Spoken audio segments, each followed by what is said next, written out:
Вы глядзіце і слухаеце канал Свабода Прэміум. З Прагі вас вітае Сергей Абламейка.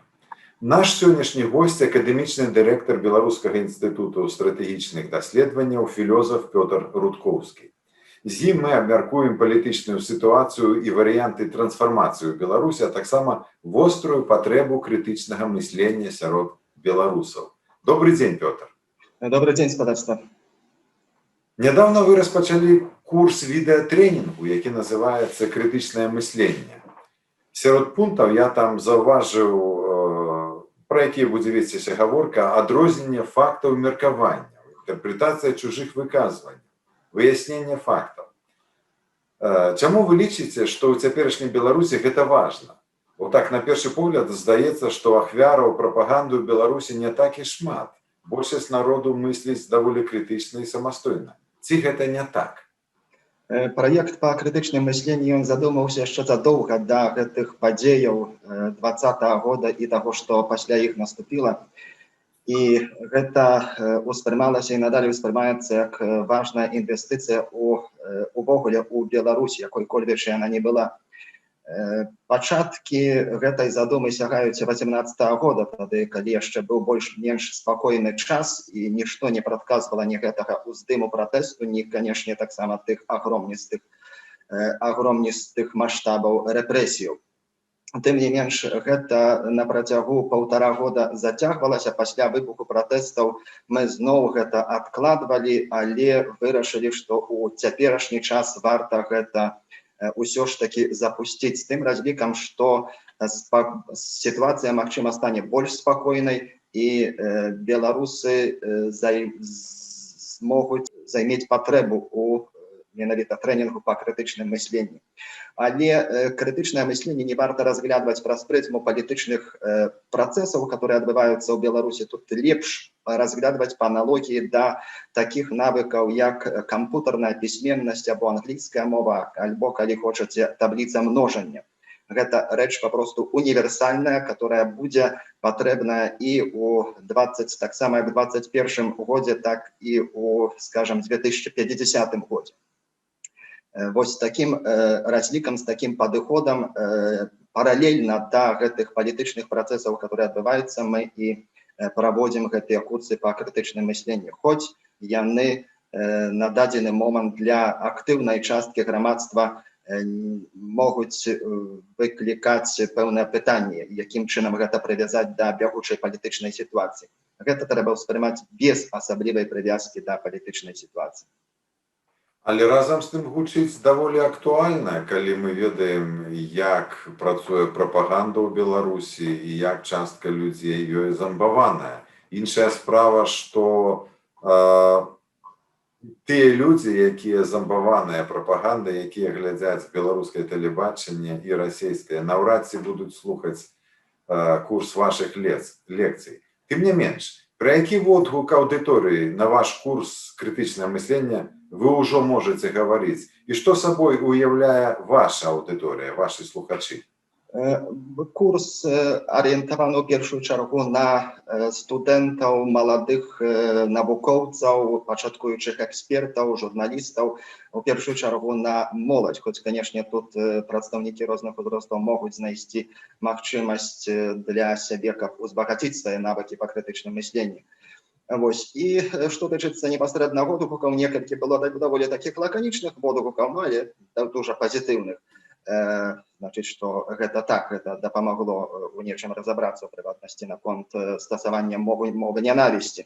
Гэта акурат рэч, которая магчыма і тых, хто сутыкнуўся з беларускай прапагандай, і тых, которые незалежна ад беларускага кантэксту, бо гэта актуальна вось у кантэксце пытанняў там пра гамафобію, пра іншыя там формы фобіі. Праблема такая, што гэта значна расшыраецца і размываецца паняцце там фобіі, мовы нянавісці і так далей. Праз прызму крытычнага мыслення мы паспрабавалі паставіць гэтыя паняцці, спосаб ужывання, спосаб стасавання на месца, альбо такія рацыянальныя рамкі. Ну і гэта было бачна, што некаторым, прынамсі некаторым асобам гэта было вельмі карысным, нечым адкрыўчым.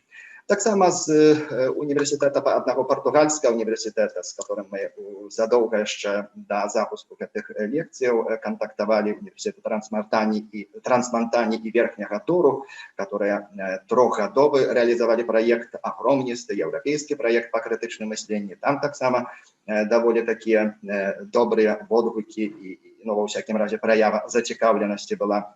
Вот это, что тычыцца непосредственно отгуков. Шмат хто кажа, што Беларусь змянілася, што яна ніколі ўжо не вернецца ў сітуацыю да траўня 2020 году. Але якая, на вашу думку, трансфармацыя адбываецца цяпер у Беларусі? Адкуль і куды ідзе працэс? Ці можна казаць, што мы так ці іначай рухаемся да дэмакратыі? Думаю, что так, хоть тут треба выразно подкреслить, что у истории и у громадско-политичной сферы нема железных законов. Инакше кажучи, есть надея, и не только надея, есть вельми серьезные предпосылки, как стверджать, что так Беларусь рухается до демократии. Это не значит, что она завтра, ці послезавтра, ці праз год наступить, але хутчэй за ўсё так. Тым не менш, нельга выключать самых розных вариантов, включно с Паўночнай Кореей, альбо быцця часткай Российской Федерации. Нема железных законов, потому что у канчатковым плане все залежыць от паводзінаў конкретных людей, а паводзіны гэтыя немагчыма на 100% прадказаць. Тым не менш, некаторыя закономерности, конечно, існуюць у психологии людей, у социальной психологии, у громадско-политичной рэчаіснасці і з некаторай верагоднасцю дазваляюць прагназаваць працэс. Што ж за гэтай тэзы, што не вернецца да сітуацыі там траўня, можа, я бы сказаў трошки асцярожней до конца 2019 года, потому что уже здесь от початку 2020 года пачалося такое брожение, такое ферментация у беларускім грамадстве. Ну, конечно, на фоне ковида это вельмі моцна ўзмоцнілася. Але что это означает? Значит, что конкретно, до чего конкретно не вернуться до ситуации безальтернативности. То, что на протягу 24-25 годов это было козырем лукашенковской системы, это почуццё безальтернативности. Нема іншых кандидатов. Ці это добрый, ці кепскі Лукашенко, ну, але хто іншы? Нема ўжо гэтай адчування безальтернативности. Іншая справа, это хочу подкрэсліць, што вось на фоне лібералізацыі і пэўнага міжнароднага прызнання для Беларусі як нейкага такога пасярэдніка для дыялогу паміж там Украінай і Расіяй, ці нават шырэй, там усходам, захадам, так адбылося пэўная акцэптацыя, павышэнне акцэптацыі для улады моцнай рукі. Цікавая рэч, у 2018 годзе апытанне па каштоўнасцях показало, што 60% беларусаў лічылі, што моцны лідар, который не праймаецца выбарамі і парламентам, гэта добрая палітычная сістэма. І яшчэ што больш цікава, што сярод маладых даволі высокай папулярнасцю гэта тэза карысталася. Ситуация у 2020 годзе кардынальна змянілася. Ужо не просто там сярод маладых людей, сярод увогуле грамадства гэтае мысленне, што там моцны лідар, который там не праймаецца парламентам, выбарамі и так далее, яна просто дезактуализовалась. Конечно, есть некий адсотак, которые там надалей лічаць, надалей вераць, надалей хочуць такой моцнай улады, такого сталінскага типу, але гэта ўсё ж таки яна у маральным плане і у колькасным плане маргіналізуецца. Ну, гэта я вось назваў, ну, прынамсі, такія 2-2,5 моманты, которые вось паказваюць, ну, незваротнасць пэўных працэсаў. У сваім тэксце ў рамках праекту «Радыё Свабода. Неверагодны 2020» я заўважыў, вы пішаце, што адзінага шляху да дэмакратыі няма, што спробаў здабыць яе можа быць шмат. А якія паралелі беларускай сітуацыі вы бачыце ў свеце? Ці нешта падобнае, як у нас, ужо адбывалася, ці нават адбываецца цяпер недзе? Так, гэтая тэза з'явілася таксама не на пустым месцы, бо паралельна з крытычным мысленнем мы рэалізуем таксама праект па вывучэнні фактараў трансфармацыяў, і ў рамках гэтага праекту вывучаем дзясяткі кейсаў, там таксама і ёсць такія даследаванні, там дзе на сотнях кейсаў аналізуецца вось працэс трансфармацыі Конечно, тут у першую чаргу варта падкрэсліць, што такіх ідэнтычных альбо нават вельмі падобных кейсаў не бывае, вельмі складана знайсці. Але па часе і трошкі таксама па кантэксце тут варта згадаць пра выпадак Тунісу, ён даволі такі павучальны. Можа, не столькі дзеля падабенстваў, колькі дзеля акурат адрозненняў, бо адно адрозненне такое, што значыць, стартавы момант ён вельмі падобны быў, бо аўтакрат Бен Алі здабывае там 80 з капейкамі адсоткаў падтрымкі, нібыта падтрымкі, але праз 1,5 года адбываюцца масавыя пратэсты. Там у рэкордна хуткі час удаецца звергнуць рэжым Бена Алі, і у даволі хуткі, параўнальна хуткі перыяд удаецца запусціць дэмакратычныя інстытуты. Але 10 гадоў праходзіць, вось літаральна напрыканцы ліпеня гэтага года цяперашні прэзідэнт уводзіць войскі ў сталіцу, прыпыняе дзейнасць парламента, і пакуль што будучыня дэмакратыі стаіць пад пытаннем. Гэта яшчэ не значыць, што яна пахавана, але вельмі сур'ёзныя цяпер праблемы наконт перазапуску дэмакрат. Але аб чым сведчыць гэты вось кейс? Аб тым, што хуткае звяржэнне аўтакрата, гэтыя хуткія працэсы, яны далёка не заўсёды даюць добры рэзультат. Акурат самыя стабільныя дэмакраты, яны у тых краінах, которые дэмакратызоўваліся паступова, тады, калі доўгі быў працэс дэмакратызацыі, тыя, которые ў 70-х, 80-х годах дэмакратызоўваліся, там Іспанія, Португалія, Грэцыя. Канешне, у кожнай з гэтых краін таксама свае нюансы, але ва ўсякім разе там адносна стабільная дэмакратыя пасля звяржэння аўтакраты. Тады, калі адбываецца хуткі пераход, хуткае звяржэнне аўтакрата, ёсць высокая імавернасць, што проста аўтакратыя пазней зноў захоча вярнуцца. Зноў жа, гэта не ёсць жалезны закон гісторыі, але тут пэўная заканамернасць назіраецца. Поэтому з гэтай перспектывы, калі глянем на сітуацыю ў Беларусі, калі таксама улічым тое, што у Беларусі няма вельмі сур'ёзных сацыяльных кантрастаў, канфліктаў на рэлігійнай глебе, этнічнай глебе, рэгіянальнай, як то ёсць у Тунісе, ёсць у Кіргізстане, ёсць у М'янме, то тут я бы сказаў, што з гэтага гледзяшча ёсць добры месседж для Беларусі, што тут пераход да дэмакратыі хутчэй за ўсё будзе больш павольны, таму што тады, калі ёсць сур'ёзныя сацыяльныя кантрасты, лягчэй мабілізаваць грамадства. Так, калі няма такіх сур'ёзных канфліктаў, то цяжэй, але калі адбываецца ўсё ж такі паспяховы пераход да дэмакратыі, то яна больш стабільная. У двух ранейшых адказах, не тым, которые вы цяпер нам далі, але тыя, которые былі раней, так ці іначай прысутнічала Расія. Нават, можа быць, між радкоў, калі вы казалі пра сімпатыі да цвёрдай рукі, таму у мяне такое падвойнае пытанне. Ці не звязана гэта з уплывам новарасійскай прапаганды, з прысутнасцю побач з Беларусю Расіі, калі людзі гавораць пра сімпатыі да моцнай рукі? І другое, ці верыце вы, што і ў сённяшняй Беларусі па-ранейшаму сімпатыі да Расіі перавышаюць 50-60%, як шмат хто гаворыць? Так, што тычыцца першай часткі пытання, гэта так, Расія ўплывае на ўсё. І ўплывае на грамадскае меркаванне, у тым ліку і на маладых людзей. Можа, нават асабліва на маладых людзей.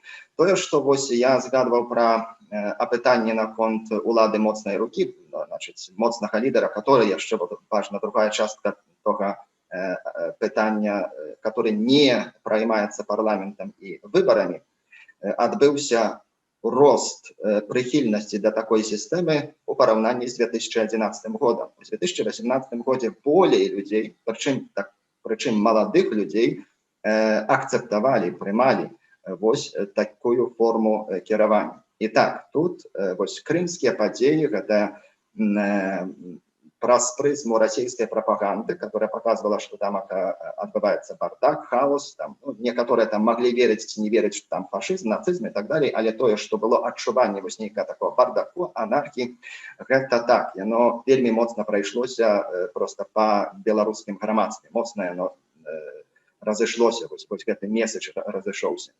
Итак, вось у гэтым плане российская пропаганда тут узмоцніла гэтыя настроі у падтрымку палітычнай сістэмы, дзе ёсць улада моцнай рукі, которая не дапускае нейкай там анархіі, там, майданаў і так далей. Вось так. Тут ужо можна канстатаваць сур'ёзны ўплыў Расіі. Другая рэч гэта, ну, на цяперашнім этапе гэта падтрымка Расіі для беларускага рэжыму. Так як там адзін з расійскіх палітолагаў добра гэта патлумачыў, ну, Россия, Кремль боится непредсказальности.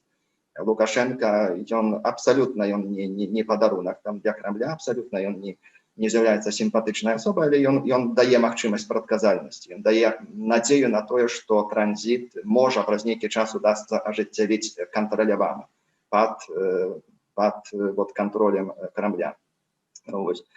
Гэта вось прычына, па якой Кремль, ну, гэта відавочна, гэта бачна, што ўсё ж такі Кремль пасля некаторых невялічкіх такіх ваганняў ўсё ж такі зрабіў стаўку на падтрымку лукашэнкаўскага рэжыму.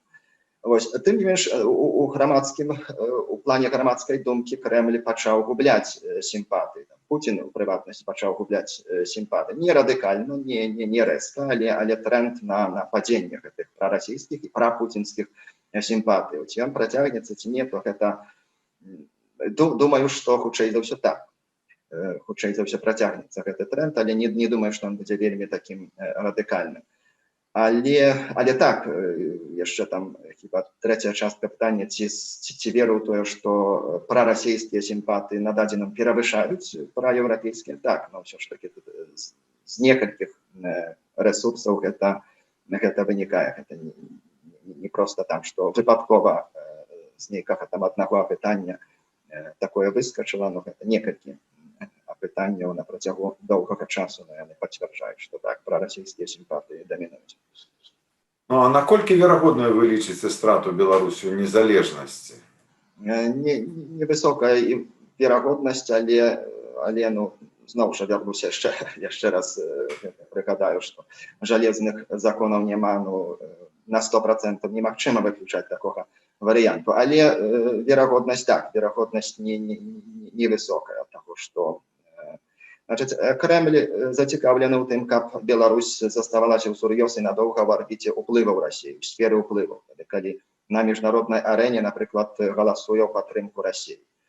Трошки падобна, як для Сталіна, там голас БССР і Украіны, Украінскай Савецкай Рэспублікі былі патрэбныя ў ААН. Ну, тут контекст зусім іншы, матывы іншыя, але нейкую аналогію тут можна бачыць. Па ўсякім разе, занадта каштоўны у плане унутранай палітыкі, у фінансавым плане была б анексія Беларусі у плане рызыкаў, таму што сепаратызмы ў іншых кропках Расіі яны надалі, яны замарожаныя, але яны прысутнічаюць. І тады яшчэ займець яшчэ адзін ачаг сепаратызму, но гэта там пры ўсёй там ідэалагізаванасці там крамлёўскіх стратэгаў, я перакананы, што яны ўсведамляюць сур'ёзныя рызыкі. У кожным працэсе, у кожнай падзеі можна шукаць і пазітыўны бок, як вядома. Што, на вашу думку, адбылося пазітыўнага з Беларусю і беларусамі за 2020-2021 гады? Ну, зразумела, гэта чалавечы момант, гэта уздым салідарнасці і гэты досвед салідарнасці, который будзе на працягу доўгіх гадоў, я думаю, дзесяцігоддзяў просто адным з пунктаў аднясення для беларусаў у далейшых дзеяннях. У тым ліку і пасля пераходу да дэмакратыі гэта спатрэбіцца вельмі моцна, нават яшчэ мацней можа быць. Ну, калі глядзець на сістэмныя моманты, ну, адбылася проста дэлегітымізацыя рэжыму. Значыць, няма маральнай легітымізацыі, няма вось гэтай працэдурнай легітымізацыі, няма таксама і губляецца таксама эканамічная легітымізацыя. з гледзяшча перспектыву трансфармацыі гэта даволі істотны момант. З'явілася надзея на альтэрнатыву. Беларусь зноў, прычым вельмі моцна з'явілася на міжнароднай арэне праз СМІ, праз дзеянні міжнародных заявы міжнародных арганізацыяў. Ну і гэты міжнародны поспех штаба Ціханаўскай, прыватнасці самой спадарні Ціханаўскай, таксама тут немалаважнае значэнне мае. Канешне, тут кожны можа сказаць, што гэта недастаткова, што хацелася б болей, хацелася б хутчэй, але зноў жа тут дазволю сабе так спаслацца на гэтыя даследаванні, которые робім на базе дзясяткаў іншых кейсаў. Усё ж такі, беларускі кейс не найгоршы. Ёсць прыклад там Паўднёва-Афрыканскай рэспублікі, дзе ад моманту ўздыму, прадэмакратычнага ўздыму да першых дэмакратычных выбараў 25 гадоў прайшло. Ад моманту паўстання салідарнасці ў Польшчы да круглага стола 9 гадоў. Гэта варта ўлічваць, што такога тыпу працэсы яны крайне рэдка адбываюцца хутка, а калі адбываюцца хутка, як прыклад Туніса, то ёсць рызыка вяртання аўтакратыі. Пагэтаму вось гэтыя моманты я бы прапаноўваў браць пад увагу і ўсё ж такі бачыць, што нягледзячы на гэтую жудасць дзяржаўнага, псевдадзяржаўна, складана гэта дзяржаўнасцю назваць, тэрору ўсё ж такі надзея мацнейшая. Дякую, Пётр. Гостем каналу «Свабода Прэміум» быў акадэмічны дырэктар Беларускага інстытуту стратэгічных даследаванняў, філёзаф Пётр Рутхоўскі. У Празе для вас працаваў Сергей Абламейка. Подписывайтесь на наш канал, каб заўсёды быць у курсе думак экспертаў і аналітыкаў.